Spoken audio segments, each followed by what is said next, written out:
नमस्कार, आपण बघत आहात क्राईमनामा महाराष्ट्र न्यूज। जर आपण चॅनलवर नवीन असाल तर कृपया चॅनल सबस्क्राइब करा, व्हिडिओ जास्तीत जास्त शेअर करा, बेल आयकॉन जरूर दाबा, यामुळे आमचे नवीन व्हिडिओ तुमच्यापर्यंत त्वरित पोहोचतील। आता वळूया आजच्या विशेष बातमीकडे।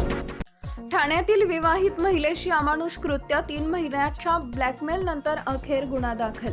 ठाण्यातील कुटुंब न्यायालयाच्या आवारात उभ्या असलेल्या कारमध्ये 36 वर्षीय विवाहित महिलेशी 2 व्यक्तींनी केलेल्या लैंगिक अत्याचाराची धक्कादायक घटना समोर आली आहे।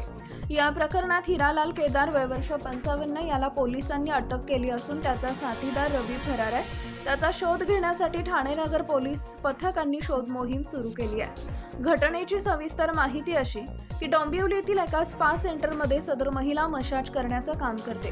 त्या स्पा मध्ये अनेक पुरुषांप्रमाणे हिरालाल आणि रवी हे दोघे पण मसाजसाठी नेहमीच जात होते। 25 ऑगस्टच्या रात्री पण रवीनं तिच्याकडून मसाज घेतला। मसाज झाल्यानंतर रवी म्हणाला, आज माझा वाढदिवस आहे, चल आपण केक कापू। महिला त्वरित तयार झाली। हिरालाल सोबत होतेच। तिघे पण काही अंतरावर असलेल्या कौटुंबिक न्यायालयाच्या परिसरात उभे असलेल्या कारजवळ आले। कारमध्ये केक ठेवलेला होताच रवीनं केक कापला आणि मसाज करणाऱ्या महिलेला केक खाऊ घातला। केक खाताच महिलेला गुंगी आली। नंतर त्या दोघांनी कारमध्येच तिच्यावर लैंगिक अत्याचार केला। या अमानुष कृत्यानंतर त्या महिलेला मध्यरात्री रस्त्यावरच सोडून निघून गेले। जाता जाता धमकी दिली की कारमध्ये जे झालं त्याचा व्हिडिओ आम्ही बनवलाय, जर तू कुणाला काही सांगितलंस तर तो व्हिडिओ व्हायरल करू। महिला घाबरली, यामुळे ते दोघे व्हिडिओ व्हायरल करण्याची धमकी देऊन तिच्यावर नेहमी अत्याचार करू लागले। बदनामीची भीती आणि बदनामीमुळे कुटुंबावर होणाऱ्या परिणामामुळे पीडितेने तक्रार नोंदवण्यास सतत टाळाटाळ करत होती। यामुळे ते दोघे तिच्यावर जास्तच अत्याचार करू लागले।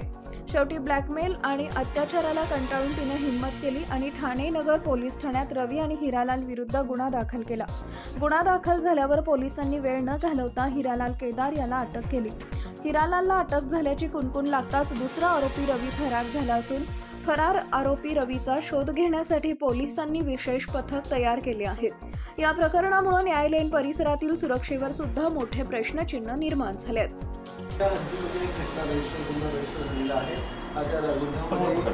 एका महिलेवर सामूहिक अत्याचाराची घटना आहे आणि देखील फॅमिली कोर्टमध्ये नेमकी काय घटना आहे, काय गुन्हा रजिस्टर झालेला आहे आणि आपण काय कारवाई केली?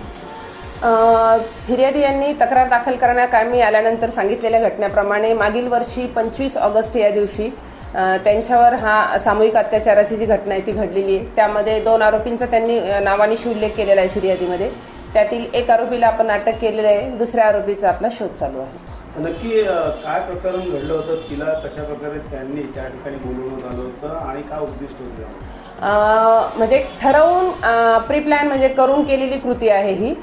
ती महिला तिच्या नोकरीच्या ठिकाणी असताना तिला यातील एक आरोपी जो फरारी आरोपी आहे त्यांनी माझा वाढदिवस आहे असं सांगून तिला त्या ठिकाणी केक कापण्यासाठी खाली निमंत्रण दिलं गाडीमध्ये आणि ती ज्यावेळेस केक कापायला बरोबर बसली त्यावेळेस केकचा बाईट स्वतः न खाता तिच्या तोंडामध्ये खाऊ घातला आणि मग काही क्षणामध्येच तिला गुंगी आणि चक्कर आल्यासारखं झालं। मग डोंबिवली या ठिकाणावरनं तिला ठाणे फॅमिली कोर्टचं जे पार्किंगचा आवार आहे तिथं गाडी आणली गेली होती तिने तक्रारीत दिलेल्या माहितीप्रमाणे आणि त्या ठिकाणी तिच्यावर दोन्ही आरोपींनी आळीपाळीने तिच्यावर शारीरिक अत्याचार केल्याची तिने आपल्याकडे हकीकत दिली। घटना जी नेमकी कधीची आहे आणि इतका उशिरा का, तिचं कारण मागचं? 25 ऑगस्ट रोजी घडलेली घटना आहे। त्यावेळेस घडलेल्या घटनेनंतर ती शॉकमध्ये गेली होती। समाजाची भीती, कुटुंबाची भीती आणि याच्यापोटी ती अद्यापपर्यंत आपल्यापर्यंत तक्रार दाखल करायला आली नव्हती। पण यातील जो फरारी आरोपी आहे त्याच्याकडनं तिला पुन्हा हॅरेसमेंट सुरू झाल्याबाबतची तिच्याकडं माहिती म्हणजे तिने दिलेल्या माहितीप्रमाणे अत्याचार सुरू झाल्यानंतर मग शेवटी न राहून तिला पोलीस स्टेशनपर्यंत यावं लागलं आणि झालेल्या घटनेबाबत आपल्याला म्हणजे माहिती द्यावी लागली। आता या प्रकरणामध्ये किती एकूण आरोपी अटक करण्यात आले, त्या आरोपींचा काय बॅकग्राऊंड आहे का आणि त्या अनुषंगाने काय? आरोपी 2 आरोपींपैकी एक आरोपी अटक आहेत। ते स्वतःला पत्रकार म्हणजे म्हणवतात असं म्हणता येईल। पत्रकार आहे, अजून त्यांचं लायसन्स आपल्यापर्यंत प्राप्त नाही आहे। पण त्यातले जे आरोपी आहेत त्यांच्यावर म्हणजे एक 3-4 पोलीस स्टेशनला एक्स्टॉर्शनचे म्हणजे खंडणीचे गुन्हे दाखल आहेत पोलीस स्टेशनला, अशी माहिती प्राप्त आहे। बोगस प्रकारचे पत्रकार आहेत याप्रमाणे असं म्हणू शकता आपण, म्हणजे त्यांच्यावर ज्या अर्थी गुन्हे दाखल आहेत तर गुन्हा दाखल करताना त्याची पूर्ण पार्श्वभूमी तपासून नंतरच तो गुन्हा दाखल केला जातो।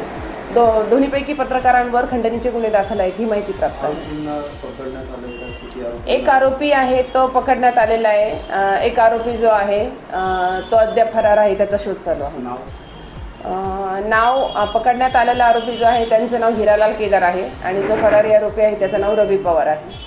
नक्कीच या प्रकरणात महिला सुरक्षित नसल्याचं समोर आलं, त्यामुळे काय आव्हान असेल तर अशा वेळेस त्या महिलांमध्ये अशा प्रकारच्या घटना घडतात, पोलीस स्टेशन जाते त्यांना त्यांची आबरूच सांगते, त्यामुळे नक्कीच काय आव्हान असेल? नाही, सर्व महिलांना एवढंच आहे की तुम्ही जोपर्यंत एक हिमतीचं पाऊल उचलणार नाही किंवा आमच्यापर्यंत पोहोचणार नाही तोपर्यंत मदत पोहोचवणं आम्हाला शक्य होणार नाही. कारण की तुलनेनं मनुष्यबळ खूप कमी आहे. जिल्ह्याची किंवा शहराची लोकसंख्या पाहता तुमच्यावर जिथं कुठं अत्याचार होतो त्यापर्यंत तुमच्यासाठीच आम्ही आहोत हे तुम्ही नेहमी लक्षात ठेवा. आमच्यापर्यंत पोहोचलं तर तुम्हाला न्याय देण्याचा आम्ही नक्की प्रयत्न अशा करू. महिलांना कामाचा आमिष देखील लागतो, त्यात हा देखील प्रकार घडतो. महिला व्यवसाय करतात